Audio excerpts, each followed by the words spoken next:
بلوچستان میں چلغوزوں کے سب سے بڑے جنگل میں لگی آگ انتہائی خطرناک صورت اختیار کر چکی ہے۔ حکومت کیوں خاموش؟ تخت سلیمان، ضلع شیرانی، دھانا سر کو سلیمان کے جنگلات پچھلے 8 سے 10 روز سے شدید آگ کی لپیٹ میں ہیں، جہاں اب تک آگ پر قابو نہیں پایا جا سکا۔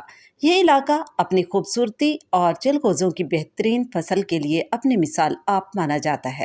آگ لگنے سے اب تک 3 افراد جاں بحق اور 3 کے زخمی ہونے کی بھی اطلاعات موصول ہوئی ہیں، مگر حکومت خاموش تماشائی بنی تماشا دیکھ رہی ہے۔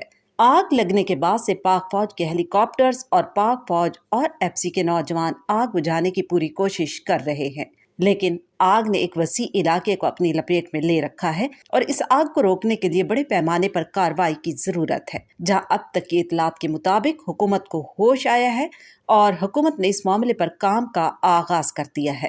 ترجمان NDMA کا کہنا ہے کہ بلوچستان کے جنگلات میں لگی آگ پر ہیلی کاپٹر کے ذریعے قابو پانے کی کوششیں کی جا رہی ہیں۔ وفاقی حکومت NDMA کی جانب سے آگ بجھانے کے لیے ضروری سامان فراہم کیا گیا ہے۔